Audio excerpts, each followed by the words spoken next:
Good evening and welcome. On behalf of the Granby Simsbury Chamber of Commerce, I want to thank you for attending in person or for listening in from home tonight. My name is Ray Lagan, and I'm the Executive Director for the Chamber. And with me this evening are Devin Cassidy, our Director of Operations, Joe Beal, our Chamber President, and Bob Marks, who's also a board member and part of our Government Affairs Committee. So we thank you all for being here tonight. We thank our panel. We will introduce them in just a minute. I also would like to thank the Simsbury Library and Chris for being here, helping us logistically with the setup and all the equipment, and the staff for making the space available and handling the setup, et cetera, for this evening. Thank you to Simsbury Community Media, Mark Ornstein in the back, for live streaming and recording this event. But mostly thank you to our candidates and to their parties for helping the Chamber prepare this event and their commitment to the Simsbury community by running for the first Selectman position. So thank you all. Some housekeeping rules. Obviously, let's begin by silencing our phones if you haven't done so already. And then secondly, I'd like to remind you that the event is being live streamed and recorded by Simsbury Community Media.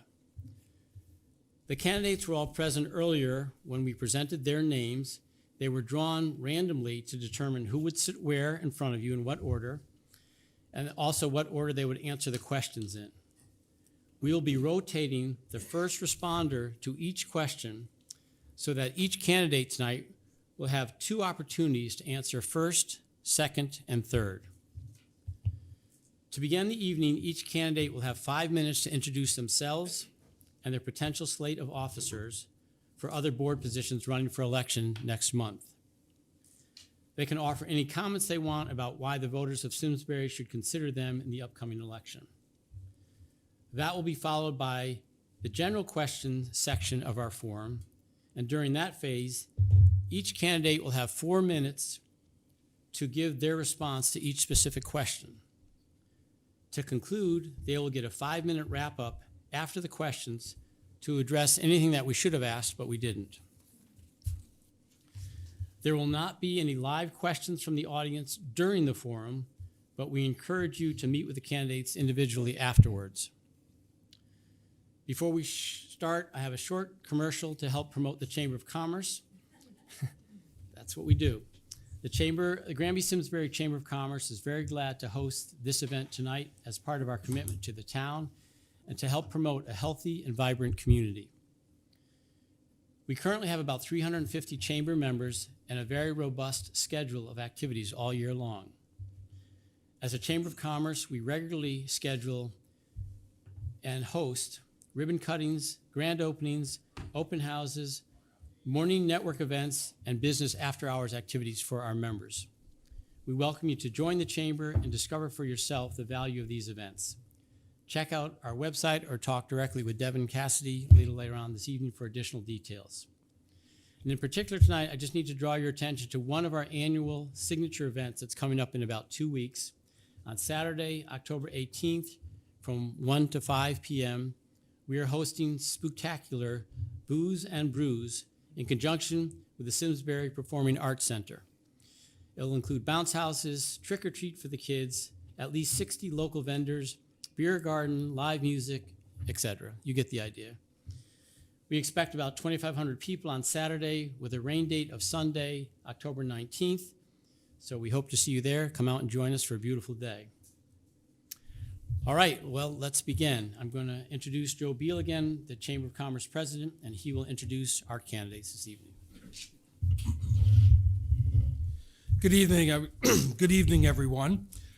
In order at the table, we will do our introductions of the candidates. Our Democratic candidate and current incumbent is Wendy Maxtudis.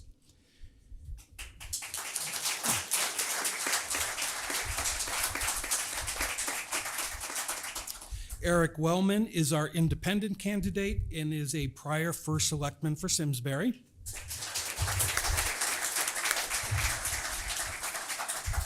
And Heather Getz is our Republican candidate who is currently serving on the Board of Selectmen.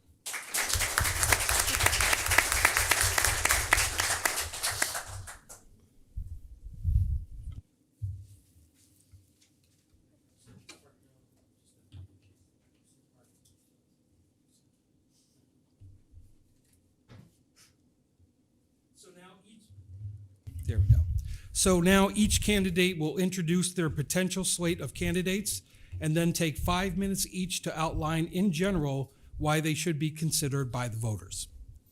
So the intro's outside of the 5 minutes, correct? That's part of the 5 minutes. Yeah, okay, you just said it was before. Okay, great.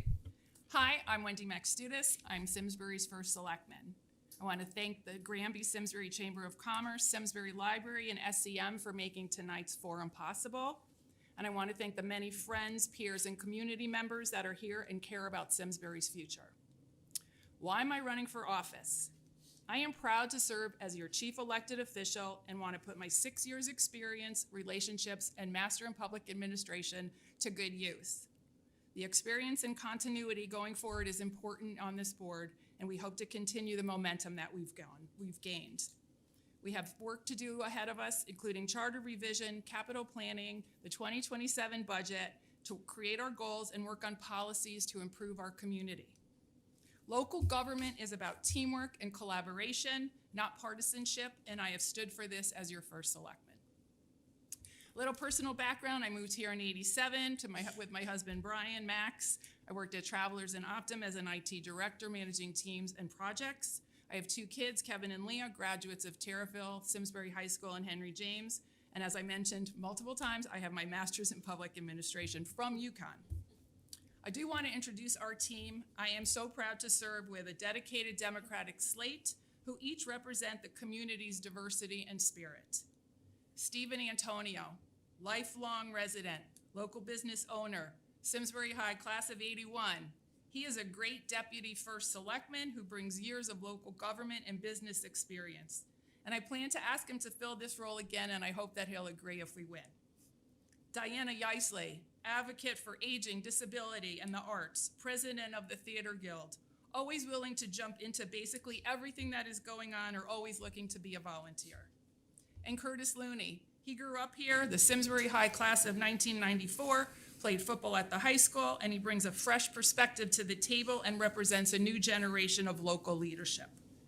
We value bipartisan collaborations and not politics. Our votes on this board have been at least 90% unanimous, showing our effectiveness in working as a team together. I've worked closely with my friend Heather as a partner on both this and our prior board. I know she would agree that we are in a better place this term with our new town manager and our new board, and I'm sure we'll be able to work together going forward. Now I'm going to talk about our accomplishments. I am really proud of the many accomplishments made during my time in office, reflecting an investment in our community, infrastructure, schools, recreation, public safety, and financial health. The East Coast Greenway and Trails, the Terriffill Plan, new PD officers, a record room, and a CALIA specialist, public works improvements, roads and sidewalks and bridges, community farm reinvention, increased partnership with Ethel Walker, pickleball courts at Terriffill Park, the Flower Bridge restoration, Town Forest Park reopening, pack upgrades and our new MOU, an irrigation system at Simsbury Farms Golf Course, investments in playgrounds and parks, brand new Latimer Lane School, new Pathways special ed program. We've managed difficult budgets through inflation, reval, low grand list growth, better than our peer towns have. We've maintained our AAA bond rating. We've provided tax exemptions for volunteer fire and emergency volunteers, seniors, and farmers. We've strengthened business relationships with the town manager, Main Street Partnership, EDC, planning, and the chamber. There's development going on in the North End and at the ISCC. We created the SHPAC, Simsbury Housing Committee. We voted to get Meadowood listed on the National Register of Historic Places. We did a MOU with the Simsbury Soccer Club, the SVAA MOU, and we filled a funding gap. Accessible parking upgrades are coming to Eno Hall. We're starting the Station Street two-way design, and we launched a charter revision commission. Looking ahead, we will build on our combined vision for Simsbury together with your help. What I'm most proud of is the collaboration with the respectable board that we've built, focusing on community and, again, not politics. We have open dialogue on the dais. We've managed our budgets collaboratively using $7.5 million in ARPA funding without creating cliffs, and recommended budget cuts that did not hurt our services. The relationships I've built statewide with agencies like CCM and CROG and my fellow municipal leaders across party lines make sure Simsbury is always at the table. I bring experience for serving as an elected leader for the last 4 years, preceded by 2 years on the board. Looking around and seeing all of the above become a reality, resulting in burgers on the bridge, golfing at the farms, seeing Canine Clifton at events, going to concerts at the PAC is the most satisfying part of this job and why I hope to keep doing this for the town that we all love.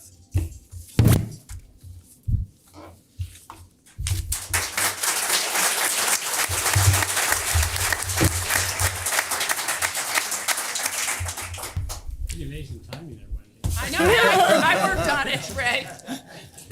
Next, we'll hear from our independent candidate, Eric Wellman. Great, thank you. Good evening, everyone. Thank you to the Chamber, to the library, to Simsbury Community Media for taping tonight's event. As a small business owner, I joined the Chamber for the first time 9 months ago, and it gave me a new appreciation for really everything that you do to support businesses in Simsbury. So Ray, a very genuine thank you to you and your team. A little bit about my family, my wife, Rachel, my daughter, Jana. We live in West Simsbury. She is an 8th grader at Henry James. And, we're really proud to call Simsbury home. Simsbury's been a part of my life for the last 25 years. We've lived in town for 10, but I actually met my wife at a high school dance here. So it's a very special town for us, and we could not be more pleased to be able to raise a family here. I had the honor of serving as your first selectman for 2 terms. And in that time, we tackled hard problems with what I think is a pretty straightforward approach. It starts by listening, taking a data-driven approach, making sure that you have your priorities set, and then following through on your commitments. We invested in our schools, our parks, our open space, significant investments in the Performing Arts Center, miles of new trails and sidewalk. And we did that with essentially keeping taxes flat for the 4 years that I was first selectman. None of that happened by accident. It happened, again, because we were able to set clear priorities, and I built strong relationships both inside and outside of Town Hall. This year, I'm running as an independent because the challenges that we have as a community don't wear party labels, and our solutions shouldn't either. I don't answer to a party, a platform, a playbook. I answer to you. And being independent, to me, it's not a talking point. It's a governing advantage because it means that I can put facts over slogans, good ideas over party pressure, and your interests over anyone else's agenda. In local government, I think one of the greatest things we can do is make sure that we surround ourselves with people that think differently than us, that sometimes disagree with us. That's exactly what I did in my second term.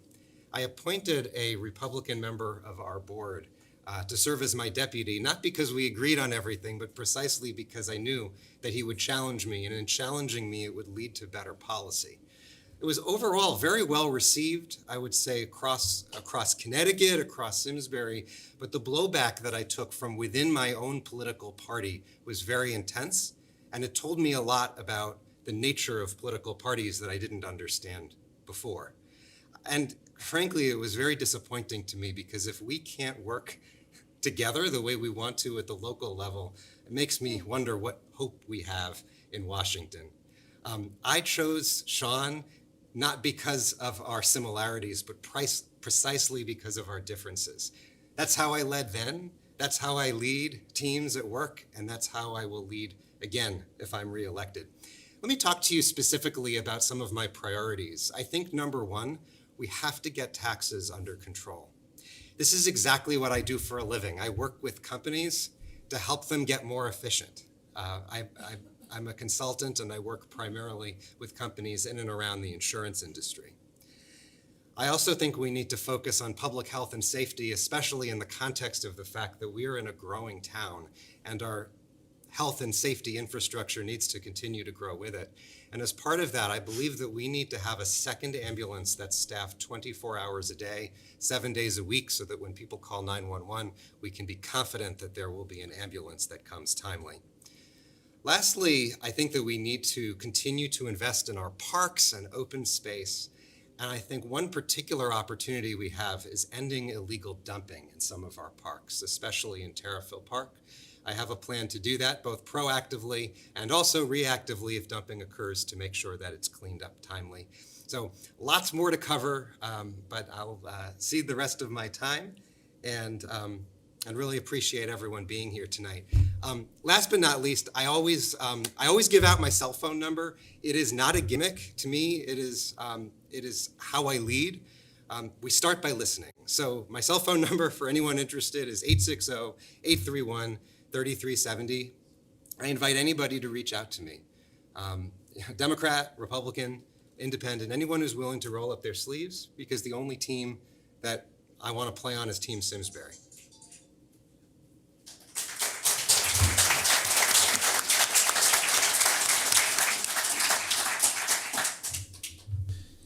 And now we can hear from our Republican candidate, Heather Getz. Yes, thank you so much, and thank you for all of you for being here and caring that deeply about our community.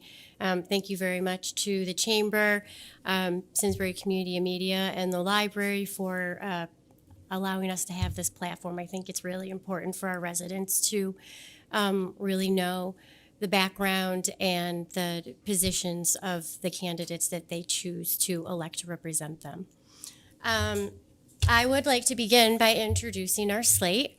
I'd like to begin with Kevin Beal, who I currently serve with on our Board of Selectmen, and anyone who has attended our meetings knows that he's very thoughtful about every single agenda item that comes our way.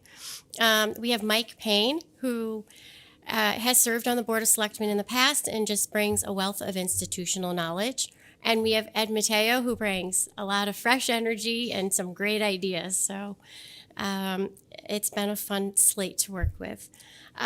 So my husband and I moved to Simsbury in 2006. We actually were looking at a number of towns in Simsbury, and we chose Simsbury because we really wanted to live in a town that had a real sense of community and a defined downtown. I grew up in a town that was very sprawling and didn't have any of that. I have 3 children. My eldest daughter is a freshman at University of Maryland, and I have a daughter who's in 11th grade and a son who's in 9th grade. Simsbury has been a wonderful place for us to live. Over the years, if anyone who knows, I started out very early, getting very involved in our community. I was president at Terriffill as their PTO president.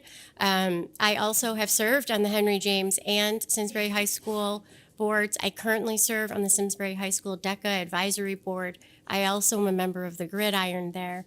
I'm a very active member in Rotary. I've served as well in appointed positions. I've been on the Historic District Commission for 8 years. It's a board that I chair. And I have served on the library board, where I chaired their strategic plan in 2022. And for the past 4 years, I have had the honor of representing you on the Board of Selectmen. The main reason that I am running for this position is because I believe that Simsbury needs a long-term strategic plan. We have spent hundreds of thousands of dollars on studies. We have a downtown charrette from over a year ago. We have our plan on conservation and development. We have our parks and open space master plan. We have a pedestrian and bike plan. And we have our recent housing plan. And while all of these plans offer value, none of them tie together.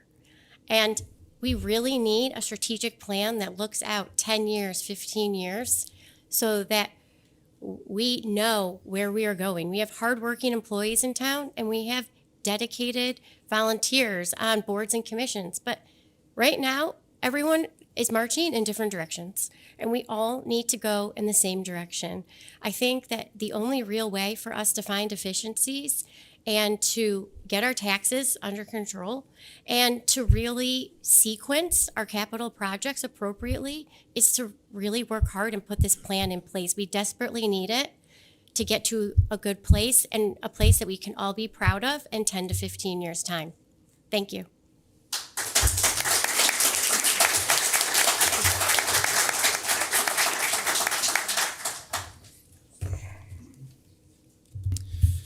Thank you very much. We will start with question number 1, and the order of answering will be candidate number letter B, Eric, followed by Heather, and then Wendy.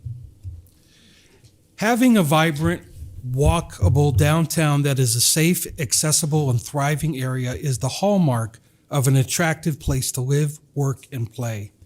What can we do to promote that type of downtown for Simsbury? Thank you. I wanted to start by talking a little bit about why we want to support businesses.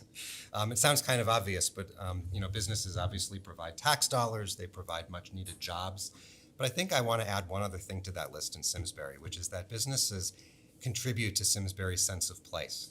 We have a lot of locally owned businesses that can only be found here, and I think nurturing and supporting those businesses is a big part of what makes this community special. I believe that big picture, we need to be making investments as a community that build a sense of community. And you see that sense of community fraying across the country. I think about attendance at religious organizations declining. Attendance in volunteerism and civic organizations continues to decline. When you look at groups like juniors, and even our volunteer fire department continues to struggle with recruiting volunteers. And I think things that we can do as a local government to continue to build a sense of community, I think is really important to fostering a great and vibrant democracy. And I think a big part of building community and bringing people together is making sure that we have a walkable, vibrant downtown. When I was first selectman, we invested in a bike pedestrian master plan. And as part of that process, we talked to many of you, business owners, residents, engineers, our public safety partners, and that plan basically put a roadmap together of all kinds of improvements and projects that made sense in a prioritized fashion. So we made the sidewalks downtown more ADA accessible, built the sidewalk along West Street, built a sidewalk along the North End Business District, and improved the sidewalk in Terriffill. And I think that we need to continue to execute on this plan and continue to make our town as walkable as possible, because we know that when people get out of their cars and get on the sidewalk, that's only good for Main Street businesses. I also think another component of a vibrant, walkable downtown is public safety, and continuing to make sure that our police department is adequately staffed so that they are able to build the relationships in the community that they want to build. So thank you for that question. You're very welcome. Heather, it's time to hear from you on the same question. Great, thank you. And I said earlier, one of the reasons that my husband and I chose this community is, we love that there was a defined downtown here. It is a true asset. If we look in the valley, we are the only town that has this. But it's only an asset if we get it right. It's currently choppy. We have our local businesses who say all the time that they're just not getting the foot traffic that they need because people are driving from plaza to plaza. And I believe that we need to look at a number of the open lots, and we need to look at the whole downtown piece as one piece and plan on how we would like to develop it with pedestrianized areas and walkability so that we can attract the right businesses for Simsbury that fit the character and maybe look at some mixed use. But I think that we need to make it into a place where residents want to go, get out of their car, linger, enjoy the company of others, and walk around. One area of the downtown that I would like to talk about is Eno Hall. This is something that I know we'll be talking about historic preservation later, and this is a beautiful historic building in our town. The reason I want to bring up Eno Hall is because it does sit downtown in our defined downtown area. And it currently houses our senior center in the basement and our social services in the building. And anyone who's been there you know, it's our seniors deserve a better place. And I don't think that anyone envisions that this is really the end use. But Eno Hall, it needs a lot of renovations, and the quotes that we have recently received back are close to $6 million. I believe that when we look at Eno Hall, that we should actually look at creating it into an art center similar to the Kate in Old Saybrook or the Ridgefield Playhouse. With doing that, we could bring traveling theater performances. We could have movie nights for our citizens, perhaps stand-up comedy. But this would allow us to use Eno Hall not only as a revenue source, but it would also be an economic driver to bring residents downtown and enjoy meals. But, you know, this is just an idea, and this is something that why I think we need a strategic plan, because we need to talk about these things. We need to talk about how we are going to use our town assets, and we need to talk about where we want Simsbury to be in 10 to 15 years. Another thing I want to address is this is an example of why I really believe that we need a long-term strategic plan. Currently, we have 2 projects going on downtown. We are making Station Street one way into a 2-way street, and we are renovating the Eno Hall parking lot. These are 2 projects that to some may seem like an achievement, but without fitting into a long-term real plan of what the downtown is going to look like, how traffic really intends to flow, and what the end use is of Eno Hall, I can't say that these are achievements right now. And that concerns me that we spend taxpayer dollars on projects that don't lead to an ultimate plan. Thank you.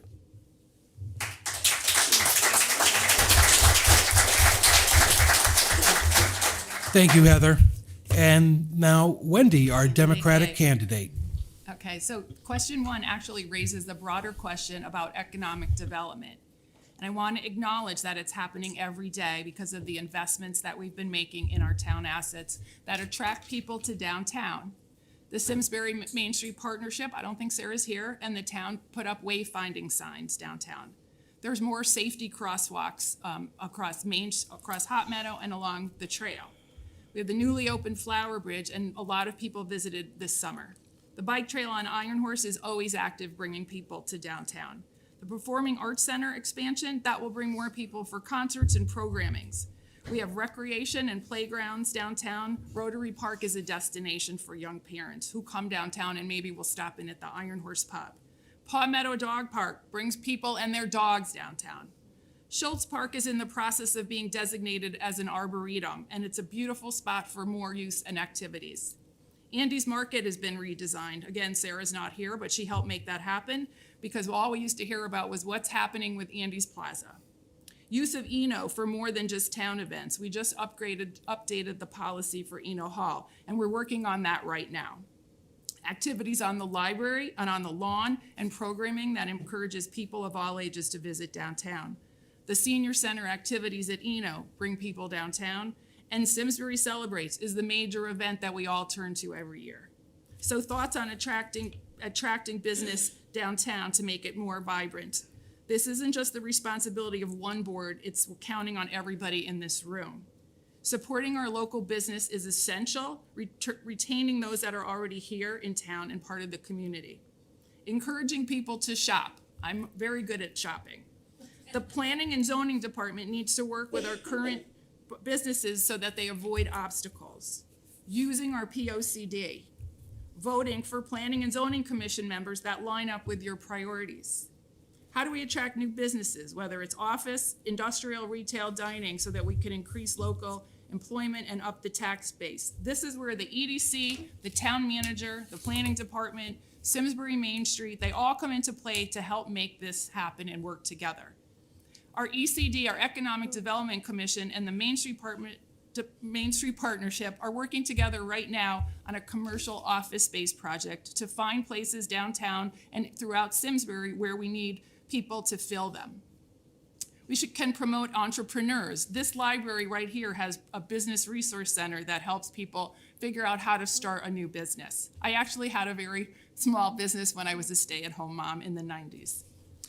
Business growth and infill locations. We have so many spots downtown today. 730 Hot Meadow, J. Foster's, Canes. There's so many opportunities for businesses to move in, and we have a specialist guy coming to EDC to speak to that in the next meeting, I believe. More downtown activities and recreation. I just want to note that supporting quality of life and education overall attracts people to our town and downtown. I do want to say it's not just Simsbury's downtown. Look at the North End development that's going on. Wagner's, we heard about that for years. It's being renovated for commercial use in a retail plaza. The ISCC is putting in a commercial village and a hotel up in the North End. We have Tractor Supply, and we have additional housing going in at Dorset's to lead to a more vibrant North End of town. The other thing I really want to talk about is the Terrafill plan. If you haven't read it, you should read it. It's reimagining this historic place. I want to thank the TVA, the planning department, and everybody who facilitated that. It was our board who voted to support that, and then the planning commission took it and made it a reality. It will require budget decisions by our board going forward, but okay, that's done.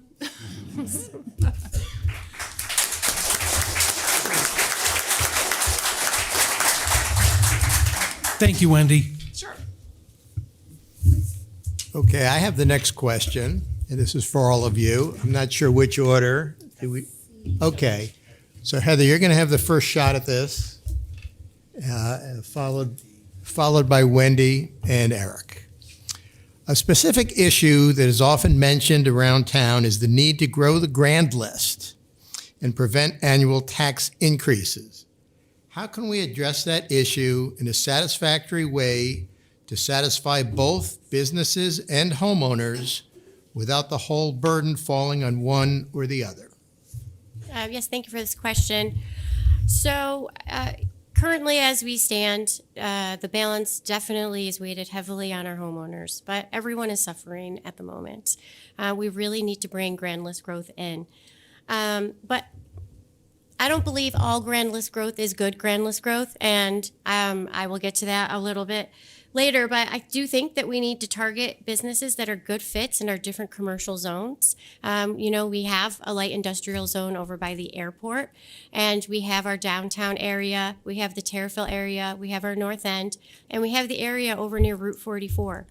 But we are getting to a place where our mill rate is becoming uncompetitive with our other towns. Businesses want to invest in places where there's stability. And right now, there isn't real stability in our mill rate. We're sitting at 33 when Avon's at 30. And you can see this, it's evident when you look at the Route 44 corridor. All of the area that is there, that's Avon, is thriving. And the Simsbury piece is filled with a number of vacancies. And I really believe that we need to cap the mill rate because of that. I also think that we need to streamline our permitting processes and make businesses easier, have an easier time to start. And I also, when I look at economic development in our town, I think that we have a lot of chefs in the kitchen. We have our town planner, we have our town manager, we have our Main Street Partnership, and we have the chamber all working to help our businesses that are currently here and help bring in new businesses. But the communication is not always there, and they're not always aligned, marching in the same direction. So I do think that they need to come together and really work together on a real plan for us to really be successful when it comes to growing the grand list in Simsbury.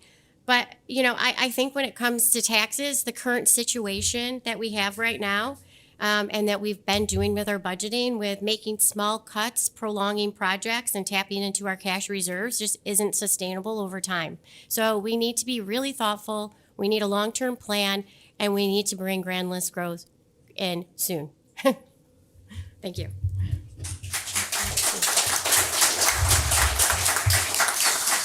Same question to you, Wendy. Okay, thank you. So that's just a mantra that we've heard over and over again from on our board and during our budget, our board priority setting. We have to grow the grand list, we have to grow the grand list, we have to grow the grand list. A lot of this, is happening over the last few years. because we're not getting the kind of growth that we need in town. We lost the Hartford. We're losing Chubb, I believe.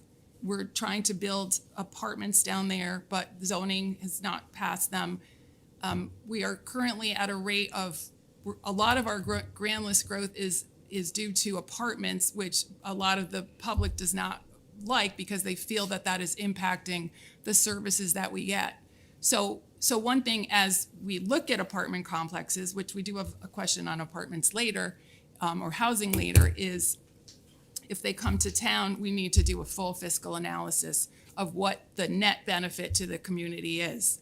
Are we going to have to do a new school? Are we going to have to hire PD? Are we going to need more volunteers at the fire company or at the ambulance? So that is something that needs to happen anytime that there's a new housing complex presented to us. But we are getting taxes from our apartments, so that is kind of the catch-22 because people do not want more apartments, they want more businesses.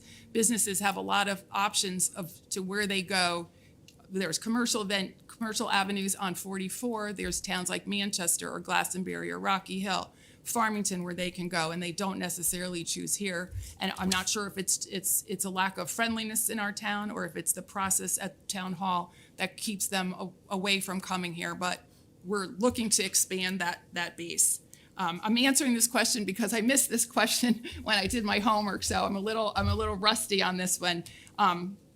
But I do want to say that we are working on this office space project with EDC and Main Street Partnership to try to bring in more businesses, to try to get more people into town with more personal property with their businesses. One of the things that I wanted to say is the last reval that we had, the most recent reval, we all felt that because the burden fell on us as homeowners with increased property taxes, increased home values leading up to that in that 5-year period. And the lack of the commercial base forced it all on us, which is something we need to reverse quickly because there's another reval coming, I believe, in 2 years. So that's something that we should be paying attention to. I guess the projects that we want to spend money on, we have to make sure that they're going to balance with the businesses and the homes that come to town.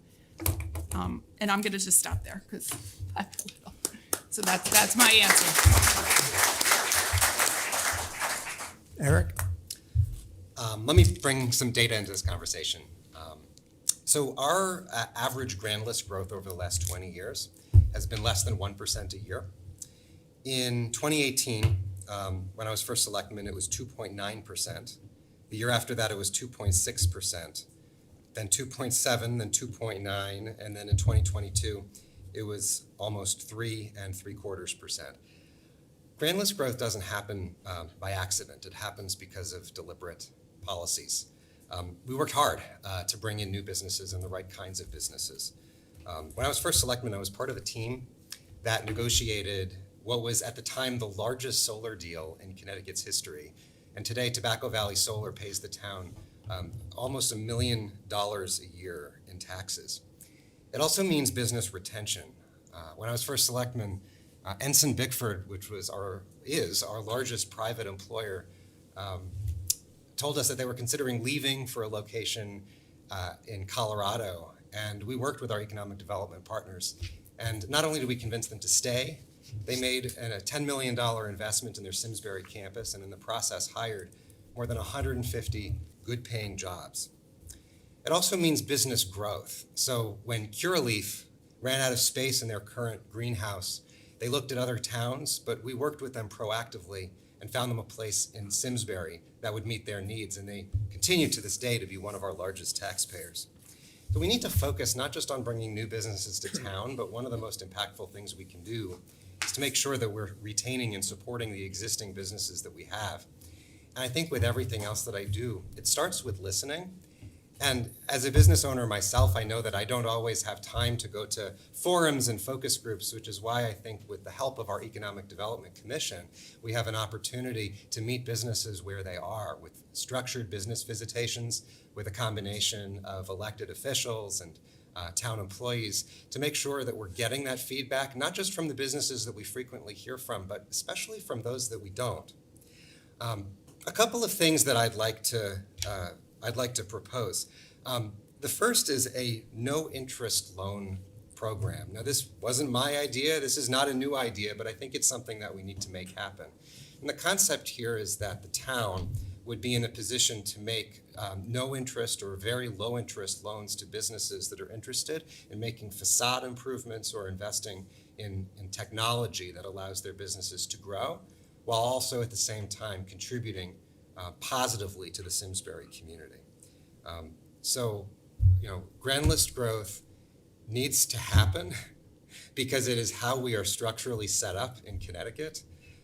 We either grow, or we have to raise taxes, or we have to cut in order to prevent tax increases from happening. So I think that our opportunity is twofold. We need to cut where it makes sense, but we also need to continue to grow thoughtfully and planfully and proactively as a community, and I have a track record of leading a government that has done that.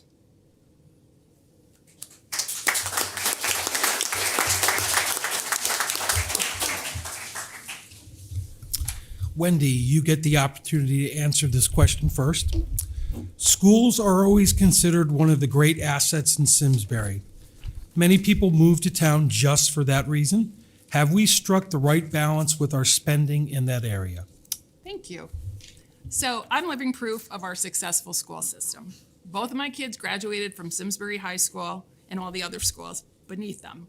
They both went on to four-year colleges and are working professionals in industries that they studied for. They both look back on their school years here fondly. We just celebrated Terrifil's 100th anniversary.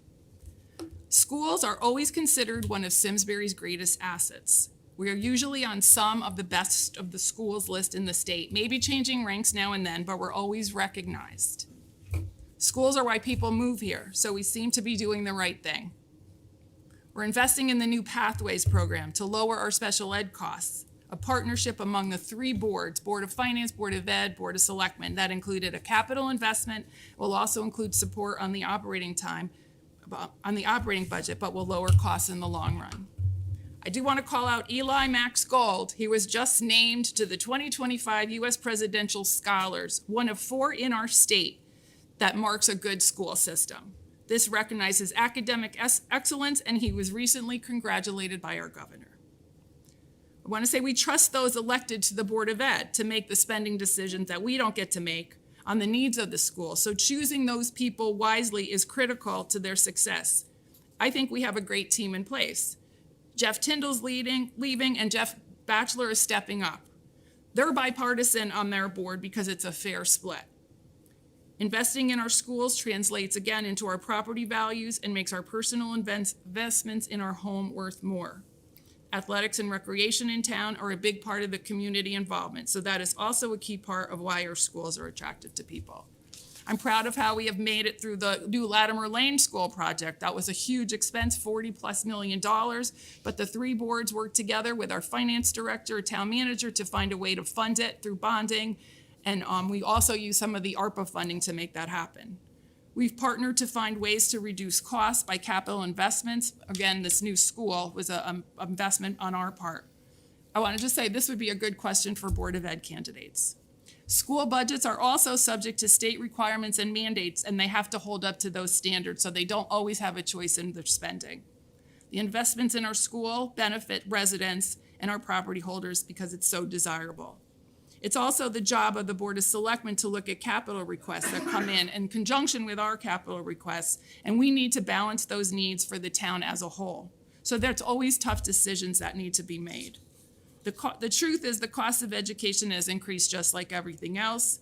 The Board of Ed members voted to hold the line on the budget increases in the last 2 years, and they've including 0 new positions over those terms. And they try to be as mindful as possible of the Simsbury voters that have placed their trust using their tax dollars. We hold a tri-board meeting every budget year to talk through guidance and targets, and then we work together to find the right blend of operating and capital. So if we struck the right balance, you guys decide. We continue to provide an excellent education system that brings people to town. Our municipal structure is built so that we trust our Board of Ed to manage the operating side while the Board of Selectmen focuses on the capital. Our schools remain one of Simsbury's greatest strengths, and our collaborative approach is what keeps it that way. Thanks.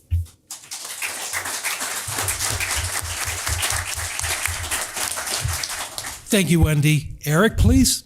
When I was first selectman, one of my favorite things to do was to meet with scouts.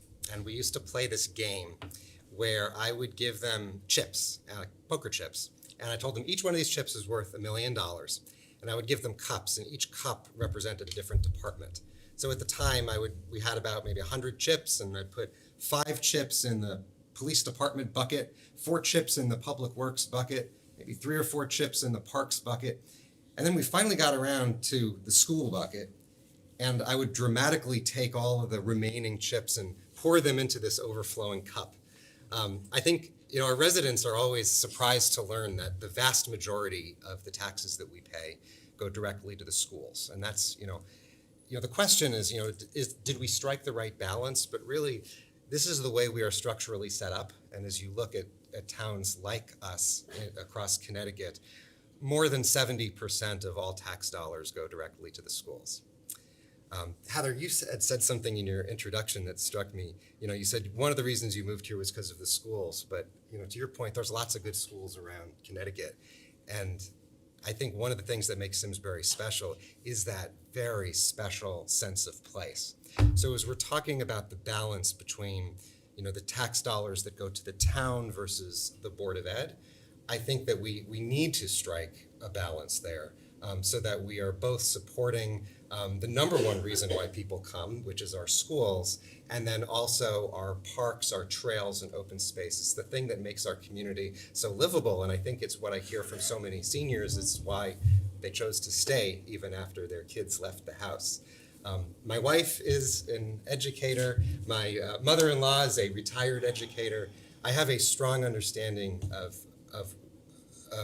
the fact that it takes well-resourced schools in order to provide a good education. It's obviously something that I'm supportive of.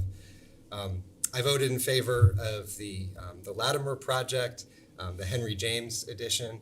But I want to hit on one opportunity that I think was missed. Those of you who know me well know that I'm very interested in what we can do to protect the environment. And I think we missed an opportunity to make Latimer, when that school was rebuilt, solar ready. So that means making it so that you can essentially put a solar array up there and then plug it in. If we wanted to do that now, it would be much more expensive than had we planned for it. And I know that over the next 20, 30 plus years, this town is going to continue to make significant investments in its school buildings because they are aging.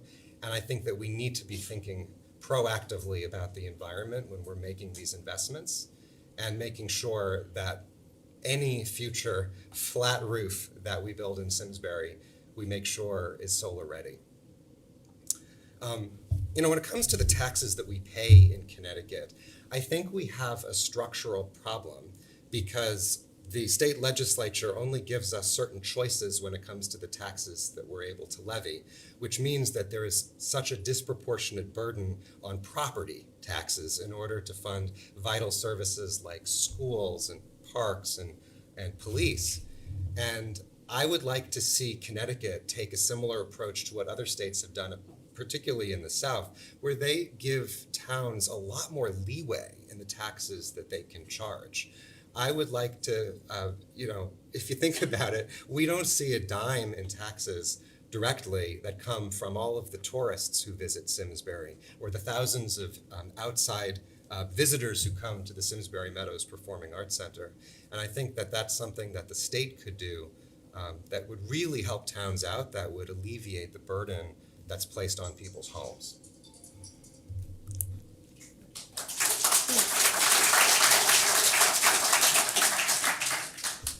Thank you, Eric. Heather?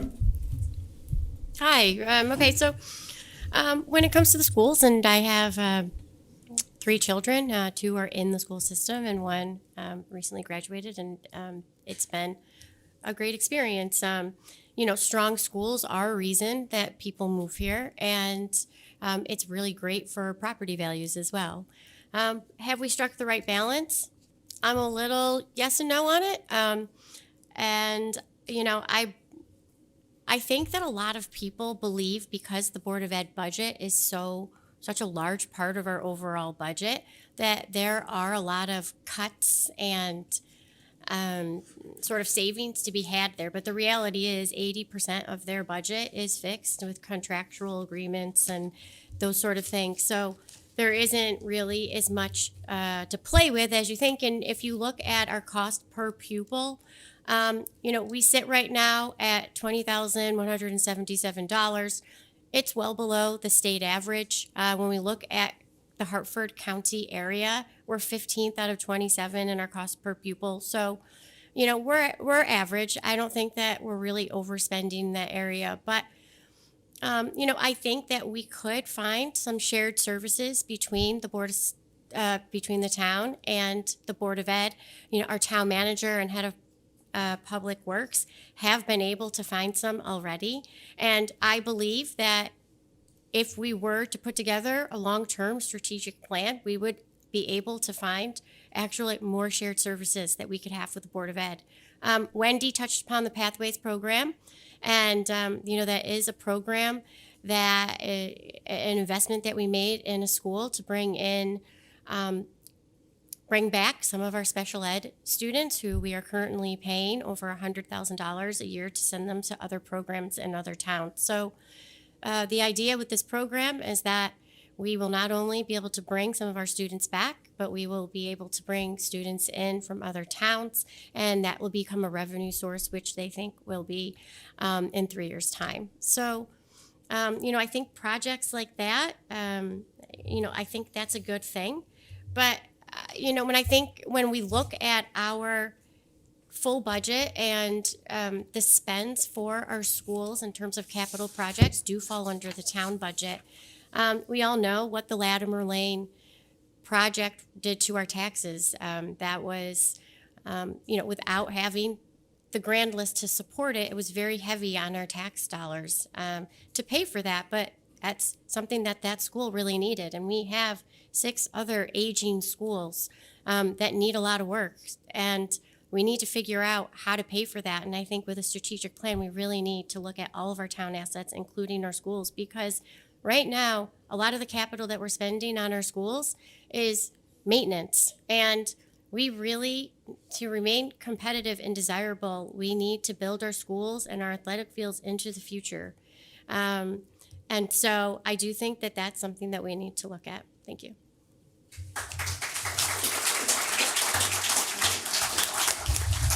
Thank you, Heather. So our chamber panel has one final question for the candidates. Simsbury is a healthy, robust community, not without its concerns, but overall a very desirable place to live. If elected, what will you strive for in areas like housing, open space, or historic preservation to keep that desirable momentum going in the right direction? And we're going to start with Eric. Thank you. Open space preservation is very near and dear to my heart. Since I left the Board of Selectmen, I was invited to serve on the advisory committee for the Trust for Public Land. So I've gotten to know that organization well. I was first selectman when we partnered with the Trust for Public Land to acquire the 300-acre Meadowwood property.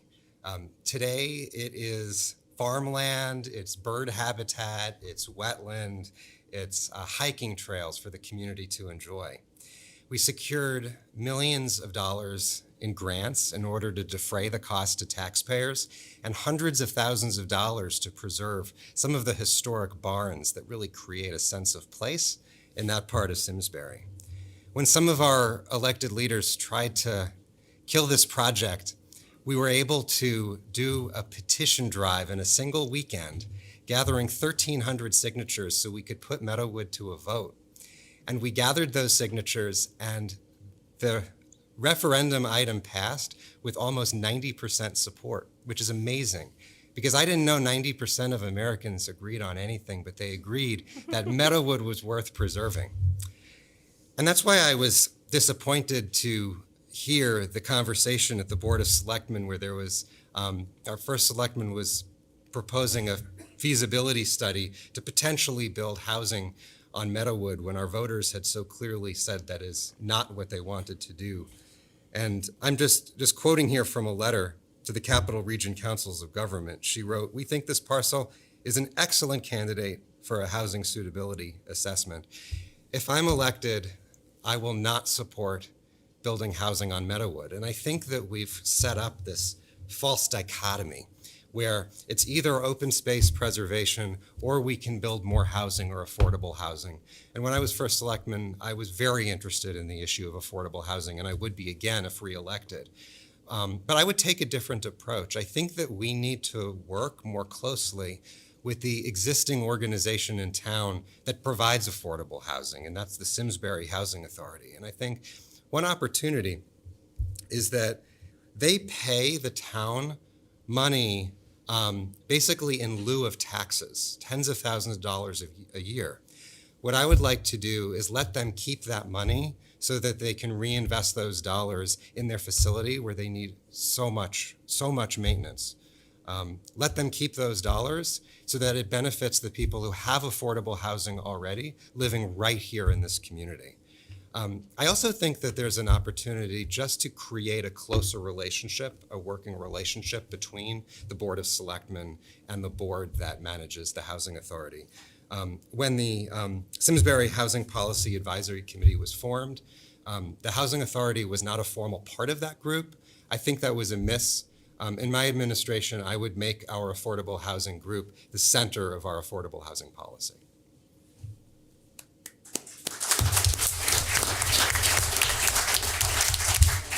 Heather, same question to you. Okay, great, thank you. And I would like to touch upon all three: housing, open space, and historic preservation. So when we look at housing, not all housing is the same. Each type of housing that goes up affects our town differently. It affects our taxes differently. It puts different strains on our services, and it affects traffic flow differently. We've seen a lot of apartment buildings going up in town. There's been a lot of growth, and there hasn't been really a plan behind that. I think when we talk often about affordable housing and the need for more affordable housing, a bigger concern that I have is that our seniors who are on fixed incomes they've seen rent increases of 56%. We see tax increases on them. It's become unaffordable for them. And we need to make Simsbury affordable for the residents that we have. I think that whether we need some more affordable housing or not, I think that when it comes to the 830G legislation, that we need to join with other towns in Connecticut who are looking to push back on some of this legislation. And it's not fully about the exact legislation, but it's on the ability for out-of-town developers who don't care about our town to come in, bypass our zoning regulations, and build whatever they'd like. And that's happening with the Vessel property. So I think that that's something that we really need to look at. I also would like to say, so in terms of open space, 35% of Simsbury's open space, that's something that we should be proud of. And it's a reason people move here. It's also an economic driver. People come here, they use our open space, they dine out. So we need to protect our open space. When it comes to historic preservation, the one thing I've learned on the Board of Selectmen is that I've been reinforced that our historic buildings need to be part of our community's future. It needs to be integrated in.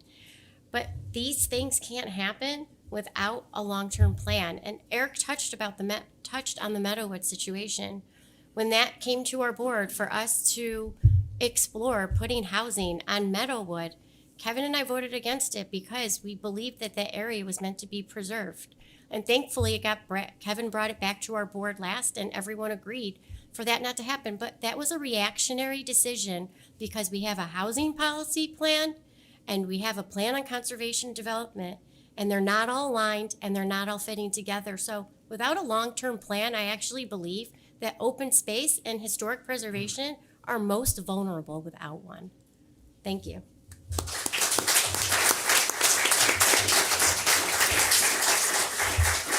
And finally, Wendy. Thank you. So this is a great question and one that we all have to think about. But I am glad that it recognizes that we do live in a very desirable place and that we have momentum moving forward in the right direction. I do want to comment on the long-term strategic plan because I think that we have all these tools in place that we can use as a board to figure out the next step. We have the POCD, we have the SHPAC, we have the Parks and Rec Master Plan, we have sustainability community goals, committee goals, and we have the Terrifill Plan. All of those can help shape these three areas: housing, open space, and historic preservation. These plans were created by our community, by our elected officials and residents working together. So we don't really need to reinvent the wheel. We just need to have to figure out how to use it all together to move forward. So one of the issues in this area is the differing views in the community on the right blend of housing and open space. There's no right answer. And the difficulty that we are facing is finding the right balance. It comes up at every Board of Finance meeting: how to stay affordable and keep taxes lower without grand list growth, when some of that grand list growth may not be what we want in our town. It's difficult. It's different boards and commissions have oversight over the decisions and not others. So it's based on the structure, again, of our local government, and that's the framework that we have to work within. As far as housing goes, the state keeps talking about the housing crisis. People can't afford to live in Connecticut. Home prices have risen. Our kids can't afford to buy a home in our community. There's little places for seniors to downsize and stay in our town. Apartments is all we hear about. It's led to some lawsuits, 830G requirements. People don't love that. We currently have 7% of our grand list, as I mentioned, on apartments. This is what developers seem to be able to afford to build right now, and that's a state, and there is the statewide demand. So right now, we do have apartments going in on downtown and Iron Horse Boulevard, and that could be an example of what kind of development we want, because it's a boon to the downtown, which we talked about in question number 1, I believe. More people will be downtown walking to local activities. I do want to talk about the SHPAC recommendation that has us looking at Iron Horse lots, the state-owned lots at Meadowwood, and also there was another one that I can't come up with right now. But we did look at the 24 acres on Meadowwood, and as my partner said here, Eric said, it was part of the original agreement that there were 24 acres set aside for either athletic fields, which was changed to the future and best use of the town, and this potentially was one. The SHPAC recommended it to our board. It was a bipartisan team of people that saw that and put that forward to us. We looked at it to see if there was just a feasibility study. Nobody was breaking ground for a senior cottage community of single-family homes so that people could downsize, which is something that I hear every day. But I pulled it back after listening to residents at that the referendum that was written did not mention those 24 acres, which was an error. And I took that, and Kevin dotted the I at our meeting. So I just want that on the record. We're also looking at Eno Farms.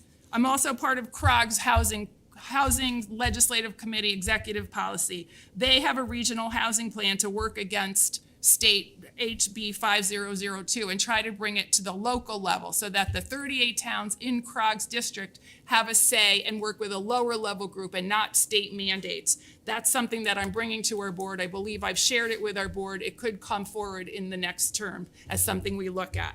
I would recommend that the SHPAC bring forward items to our policy. One of them is looking at abatement policy. I know our Board of Finance doesn't love that, but it's something we should look at. I'm going to jump to open space. We have 300 acres of Meadowwood open space sitting there, 35% of our land that we don't get taxes on. We recently put that and voted to put that on the National Registry to protect that land. And it may come with grants to help memorialize that property. An action item for open space. Wow, that's quick. Okay. If you want to hear the answer, just ask me later.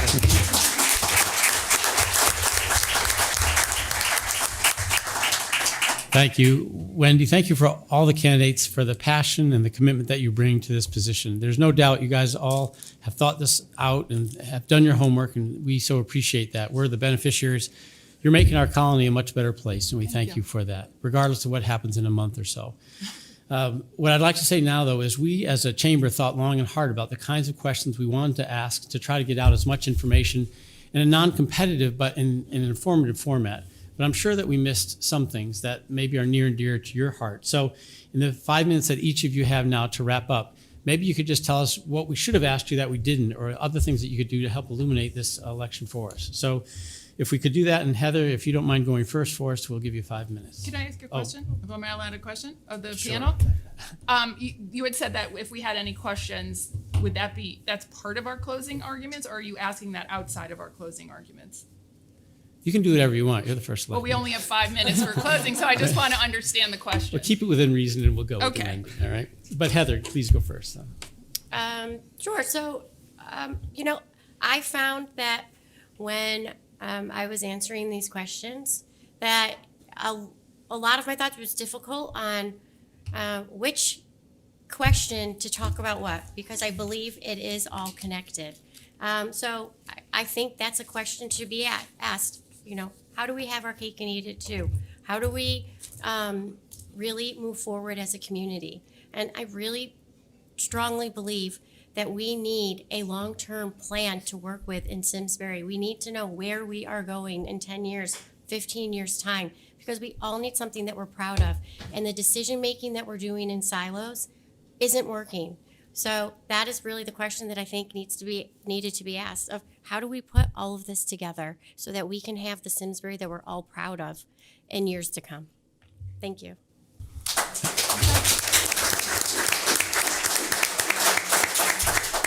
Thank you, Heather. Wendy? Oh, I'm next. So I'm not sure of this. And the one question that I felt that should have been asked was, what are you gonna do day one in office? But I'm not gonna answer it because I don't have, I need the 5 minutes for my closing. Was that our closing? Take the time that you need Yeah, to. was this, that's what I'm asking. Was that the? That wasn't the closing, was it? Yeah, we wanna, that was confusing, right? Was that You- question 5 or was that the closing? You was closing too, right? Yeah. I'm not sure what you're asking, but we have time to finish what you need to say. So let I'm us gonna hear. ask this. You have a Whether, closing in Heather, addition do you want that to say question, more? right? I do have a closing. Is Yeah, that the that's closing? what, you confused us, Ray.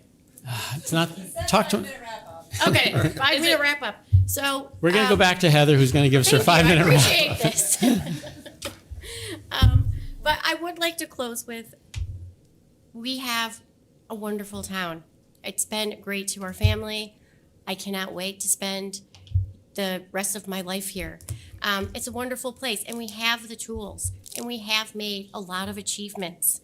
But I look at achievements like bricks. If achievements are with a plan, we can stack them to build a strong house. But if we just have achievements with no plan, all we have are a pile of bricks. So I ask you to please put your faith in me on November 4th so that we can come up with a long-term plan for Simsbury and have a Simsbury that we all can continue to be proud of in generations to come. Thank you.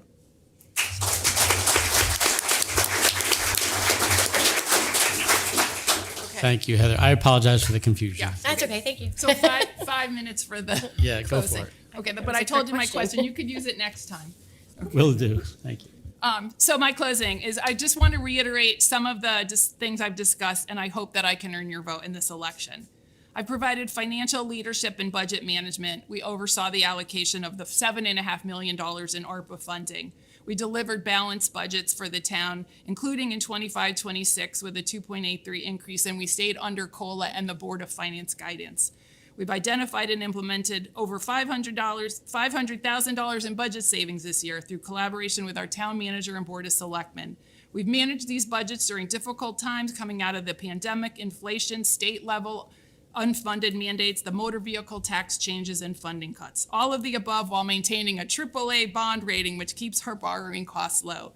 Infrastructure and capital, we've done major infrastructure improvements, the Flower Bridge, Latimer, Town Hall parking lot, roads and sidewalks. The East Coast Greenway connectivity is something that I'm looking forward to and has already begun.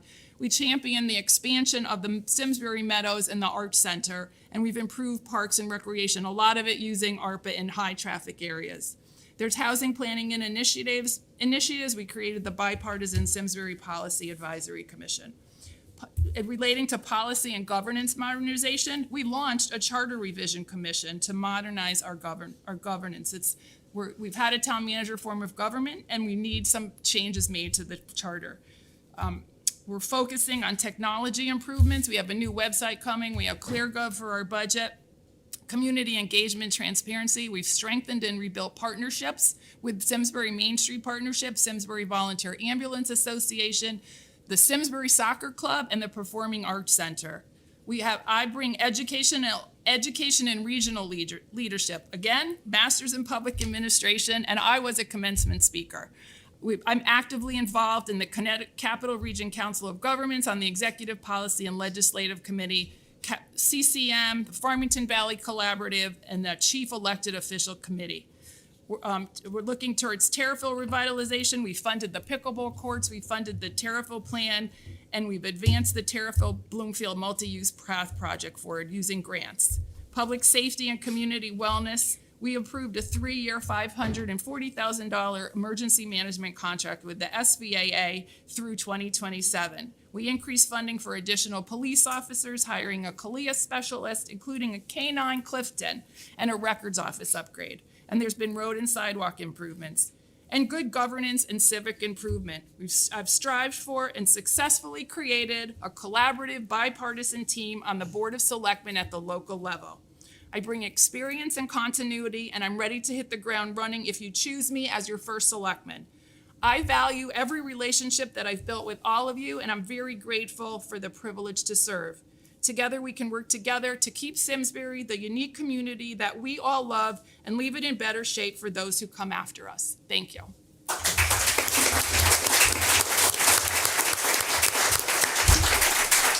Thank you, Wendy. Eric, closing comments? Let me give you some insight about what happens when you run for first selectman.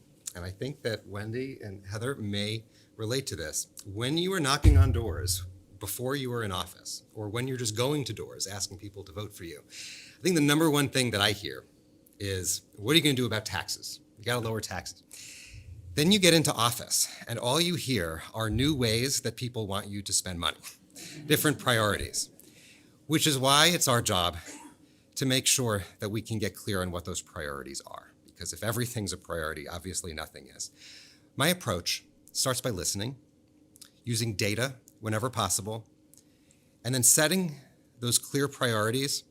And then I think one of the things that I bring as the independent candidate in this race is the ability to truly work with anybody. It's what I did when I was first selectman, and I think it has to be done because we need to surround ourselves with people who think differently than us. I will, when someone reaches out to me on Facebook in kind of a trolly, mean way, my first response is, let's grab coffee. And when one of two things happens, they either go away or we grab coffee, and it's actually a lovely conversation. People are very different when you just sit down with them face to face. So that's my approach. Let me be clear about what my priorities are. I think in this community, we have to focus on education. We know it's the number one reason why people move here, but it's not always why people stay. We have to focus on public health and safety, as I mentioned off the top, making sure that our public safety infrastructure is keeping up with the growth in our town. And I think one of the opportunities we have is to make sure that we have a second ambulance that is funded 24 hours a day, 7 days a week. And then third, investing in that sense of place, which I think is really what makes Simsbury special. And part of that sense of place is, what can we do as a local government to bring community, to bridge divides, to help people find common ground, and so that we're a town where we're reversing those trends, where organizations have as many volunteers as they need, where our fire department and EMS have that support from the community. I think that my superpower as an independent is the fact that I don't report to a political party. I am able to work with absolutely anyone, and I think that we need to lift all voices. When I was first selectman, one of the things that we did, I actually worked with Mike Payne on saying, how do we get more independents or unaffiliated people involved in town government? Some people are surprised to learn that the biggest political party in Simsbury is not the Democrats or the Republicans. It's people who are in no political party at all. And right now, there are very few mechanisms for them to formally engage in local government.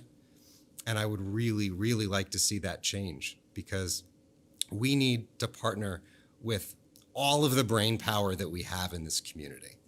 And that's something that was very important to me then, and it would be very important to me again if I'm reelected. I wanted to just hand out my contact information one more time. Call or text 860-831-3370. It starts by listening, and thank you all so much for listening.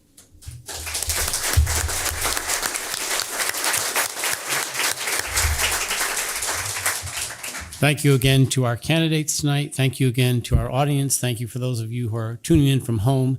This does conclude our formal question time for the candidates tonight, but I'm sure they're willing to hang around for a few minutes and take questions if you want to step forward and talk to them individually. Thank you all. Have a good night.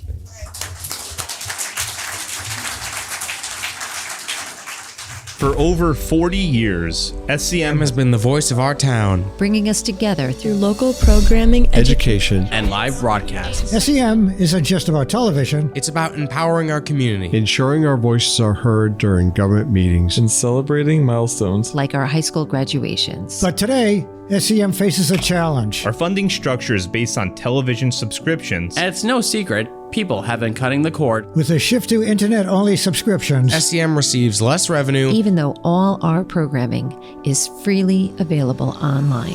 We need your support. We need your support. We need your support. We need your support. We need your support. Your donation can make a difference. It will ensure that SCM remains open, continues to educate our youth, and keeps our community informed. Thanks to SCM, I've been honing my creative skills, helping me work towards my college degree. SCM is crucial for keeping our community connected. SCM isn't just here to broadcast local events. They're actually preserving Simsbury's history. Join us. Join us in preserving Simsbury's voice. Simsbury's voice. Together we can ensure that SCM continues to thrive for generations to come. Visit our website or scan the QR code on your screen to make your donation. Every contribution counts. Thank you for supporting Simsbury Community Media, where your town, your schools, and your government come together.